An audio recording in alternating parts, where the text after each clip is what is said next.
Students, मैं हूं दीक्षा। आज हम शुरू करने वाले हैं लेसन 8 यानी कि कोशिका जीवन की इकाई।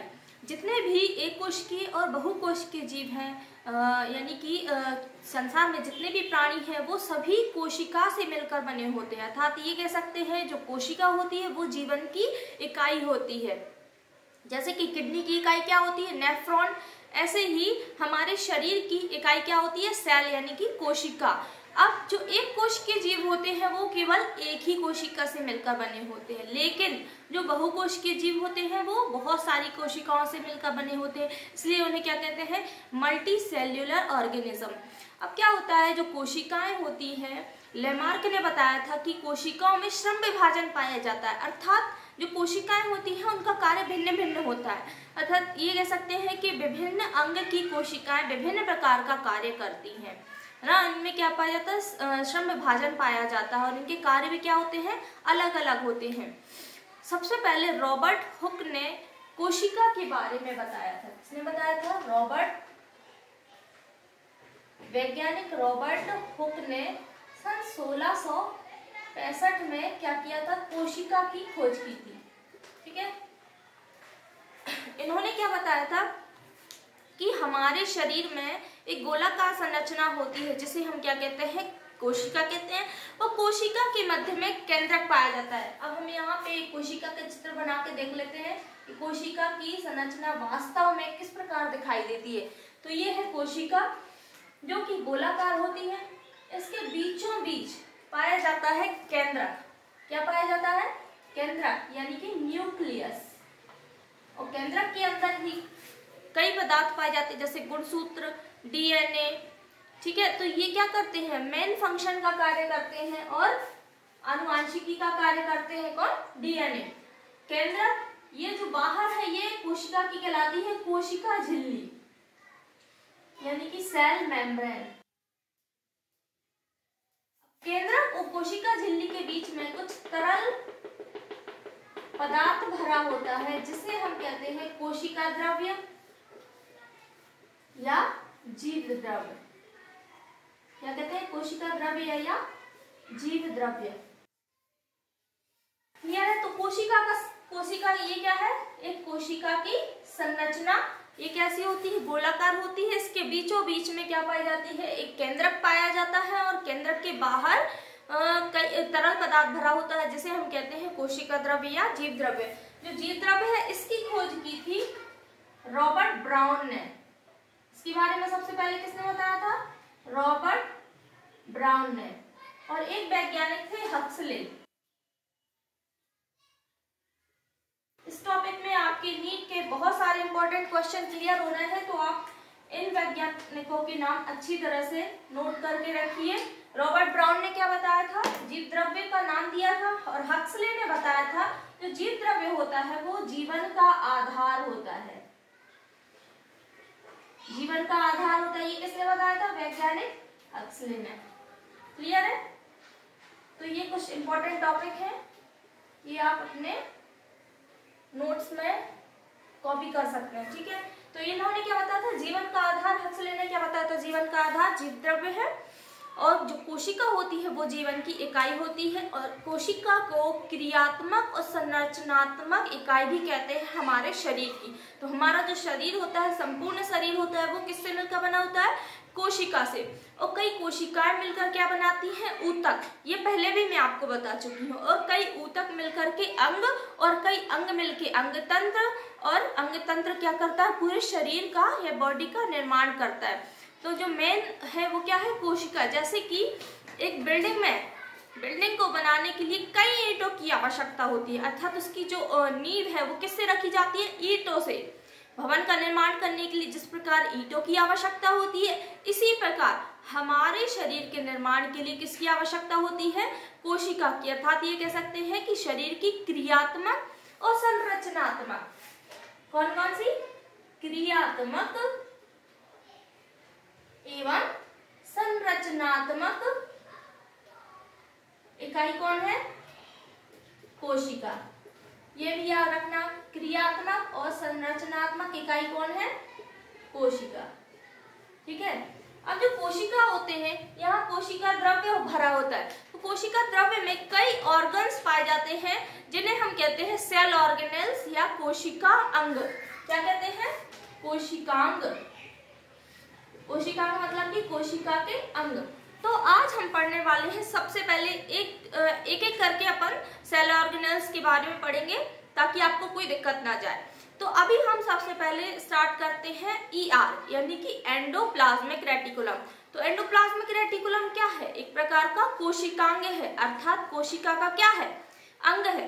अब जो ER है यानी एंडोप्लाज्मिक, ये है जो ER बना हुआ है यहाँ पर, यानी कि एंडोप्लाज्मिक रेटिकुलम। ये जो ER दिखाई दे रहा है ना, ये कहाँ पाया जाता है? ये पाया जाता है, ये जो केंद्रक है, केंद्रक, और ये जो कोशिका झिल्ली है ना, केंद्रक और कोशिका झिल्ली के बीचों बीच में क्या पाया जाता है? ER पाया जाता है। इस प्रकार से ये फैला रहता है, मतलब ये कह सकते हैं कि ये केंद्रक से कोशिका झिल्ली तक फैला रहता है। ठीक है, और ये क्या करता है? झिल्ली नुमा संरचना बना लेता है। ये कैसी होती है? स्पाइरल होती है, घुमावदार संरचना होती है। ये क्या कहलाती है? ER। ER का कार्य है प्रोटीन का संश्लेषण करना। ठीक है, तो ये दिखाई दे रहा है, ये क्या है? इसका केंद्रक।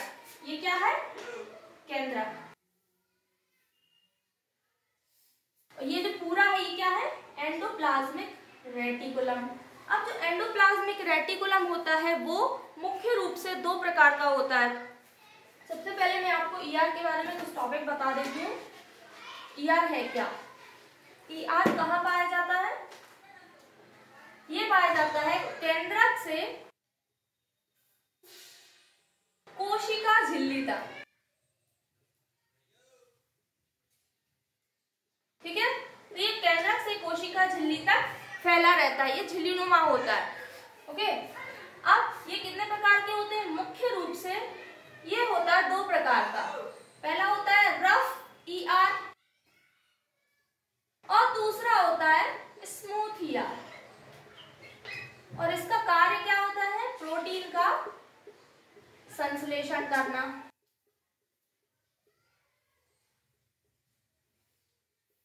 ठीक है, तो ये हो गए इंपॉर्टेंट पॉइंट्स। और अब सबसे मेन चीज आती है कि ER की खोज किसने की थी? तो ER की खोज किसने की थी? ER की खोज की थी वैज्ञानिक गार्नियर ने। किसने? गार्नियर ने। कब की थी? 1897 में। क्लियर है? तो 1897 में गार्नियर ने ER की खोज की थी। ठीक है, ये भी इम्पोर्टेंट टॉपिक है, इसको याद रखना है ना, ये नोट करने लायक है फॉर नीट एग्जाम।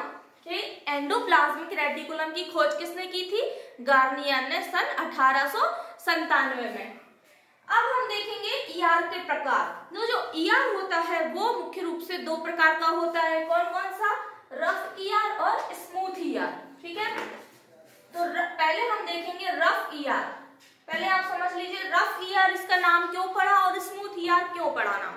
तो इसका नाम रफ ER इसलिए पड़ा क्योंकि RER यानी कि रफ ER ऐसे एंडोप्लाज्मिक रेटिकुलम है जिसकी बाहरी सतह पर कई राइबोसोम के कण चिपके होते हैं। अब जब राइबोसोम के कण उसमें चिपके होंगे तो उसकी सतह कैसी हो जाएगी? खुरदुरी। इसलिए इसको क्या कहते हैं? खुरदुरे एंडोप्लाज्मिक रेटिकुलम। ठीक है, तो रफ ER में क्या होते हैं? कई राइबोसोम इसमें चिपके होते हैं, है ना। इसकी बाहरी सतह पे ये जो दिखाई दे रही है क्या है? राइबोसोम।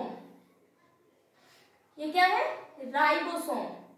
तो ये दिख रहा है कि ये पूरा क्या है? खुरदुरा ER यानी कि रफ ER। ठीक है, क्यों? क्योंकि इसकी जो बाहरी सतह है उस पे क्या चिपके होते हैं? कई राइबोसोम के कण चिपके होते हैं, इसलिए इसकी सतह कैसी हो जाती है? खुरदुरी हो जाती है, रफ हो जाती है। सेकंड आता है स्मूथ ER, SER यानी कि स्मूथ ER, जिसे चिकना एंडोप्लाज्मिक रेटिकुलम भी कहते हैं। अब देखते हैं ये चिकना क्यों। यहाँ जो दिखाई दे रहा है कई एंडोप्लाज्मिक रेटिकुलम ऐसा है जहां पर राइबोसोम के कण नहीं चिपके होते हैं, है ना, इसलिए उसको क्या कहते हैं? चिकने ER कहते हैं। क्या कहते हैं? चिकने ER। एंडोप्लाज्मिक रेटिकुलम थोड़ा बड़ा होता है, इसलिए इसको अपन शॉर्ट में ER लिख के चलते हैं। क्लियर है? तो ये क्या कहलाते हैं, ये जितने भी हैं क्या है, ये चिकने ER है, क्योंकि इसमें राइबोसोम के कण नहीं पाए जाते हैं, इसलिए इनको क्या कहते हैं, स्मूथ यानी कि चिकने ER। तो संरचनात्मक रूप से ER के कितने प्रकार होते हैं, 3 प्रकार होते हैं। पहला जो है वो है सिस्टर्नी, दूसरा है आशय और तीसरा है नलिका इनकी ट्यूब्यूल्स। तो जो सिस्टर्नी होती है ये दिखाई दे रही है, कैसी होती है, लंबी और नलिका आकार होती है। ये पाई जाती है सबसे ज्यादा यकृत में, लीवर में, अग्नाशय में और मस्तिष्क में। सबसे ज्यादा अगर देखें तो सिस्टर्नी टाइप के ER क्या होते हैं, हमारे शरीर में पाए जाते हैं। सेकंड आता है आशय यानी वेसिकल। ये कैसे होते हैं, ये गोलाकार होते हैं या फिर वृत्ताकार होते हैं या अंडाकार होते हैं, और इनका कार्य सबसे ज्यादा है प्रोटीन का संश्लेषण करना। ये क्या करते हैं, प्रोटीन का संश्लेषण सर्वाधिक कौन करता है, आशय वाले ER। जो गोलाकार ER होते हैं उनका कार्य क्या है, प्रोटीन का संश्लेषण करना। लास्ट है नलिकाएं। तो जो नलिकाएं होती है ये कैसी होती है, शाखित होती है और नलिका के आकार की लंबी संरचना होती है। ठीक है, और ये पाई जाती है पेशी कोशिका में, मस्कुलर सेल में। इसके अलावा ये रेटिना में भी मिलती है। ठीक है, तो ये हो गए संरचनात्मक रूप से ER के टाइप। कौन कौन से, 3 टाइप होते हैं, सिस्टर्नी, आशय और नलिकाएं। अब हम देखते हैं ER के कार्य। एंडोप्लाज्मिक रेटिकुलम का हमारे शरीर में क्या क्या कार्य है। तो एंडोप्लाज्मिक रेटिकुलम है, इसका सबसे पहला कार्य है, ये क्या करता है, कोशिकाओं को यांत्रिक सहारा प्रदान करता है। क्या करता है, यांत्रिक सहारा प्रदान करता है। इसके अलावा ये क्या करता है, mRNA को एक जगह से दूसरी जगह ले जाता है। अर्थात ये कह सकते हैं कि mRNA क्या करता है, ये ट्रांसफर या स्थानांतरण करता है। mRNA मतलब कि मैसेंजर RNA, इसका क्या करता है, स्थानांतरण करता है। अब इसका जो मेन फंक्शन है वो क्या करता है, प्रोटीन का संश्लेषण। प्रोटीन का संश्लेषण कैसे करता है, क्योंकि इसकी सतह पर राइबोसोम के कण चिपके होते हैं जो कि प्रोटीन का संश्लेषण करने में सहायता प्रदान करते हैं। और इसका कार्य सेल का डिवीजन करना भी है। अर्थात ये क्या करता है, कोशिका की वृद्धि करता है, कोशिका की वृद्धि करने में या जनन करने में मदद करता है। तो कोशिका विभाजन यानी कि सेल डिवीजन में भी ये क्या करता है, मदद करता है, कोशिका का विभाजन करता है। इसके अलावा इसका कार्य क्या है, प्रोटीन का निर्माण करना और एक स्थान से दूसरे स्थान भी ले जाना। अर्थात परिवहन का कार्य भी कौन करता है, एंडोप्लाज्मिक रेटिकुलम। कौन करता है, एंडोप्लाज्मिक रेटिकुलम, जिसे हम शॉर्ट में क्या कहते हैं, ER। क्या कहते हैं, ER। ठीक है, हिंदी में ऐसे कहते हैं अंतःप्रद्रव्य जालिका। इसकी खोज किसने की थी, गार्नियर ने की थी सन 1897 में। इसका मेन फंक्शन क्या है, प्रोटीन का संश्लेषण। ठीक है, तो आज हमने क्या पढ़ा, कोशिका के बारे में। कोशिका क्या होती है, जीवन की इकाई होती है। हमारा शरीर जो है वो संपूर्ण शरीर, जितने भी एक कोशिकीय बहुकोशिकीय जीव हैं वो सभी किससे मिलकर बने होते हैं, कोशिकाओं से। इसके अलावा कोशिका में क्या पाया जाता है, कोशिका द्रव्य, और कोशिका द्रव्य में कोशिका के कई अंग पाए जाते हैं जिसे हम कहते हैं कोशिकांग। क्या कहते हैं, तो कोशिकांग। आज हमने एक कोशिकांग के बारे में पढ़ा, किसके बारे में, एंडोप्लाज्मिक रेटिकुलम के बारे में। तो स्टूडेंट्स आज का लेक्चर यही समाप्त होता है। उम्मीद है आपको पसंद आया होगा। चैनल को लाइक करें, सब्सक्राइब करें और शेयर करना बिल्कुल ना भूलें। Thank you. Thanks for watching the video. कृपया वीडियो को लाइक, शेयर एंड सब्सक्राइब कीजिए। अगला लेक्चर जल्द ही लेके आएंगे। तब तक नोट्स बनाइए, रिवीजन कीजिए और अच्छे से पढ़ते रहिए। Thank you.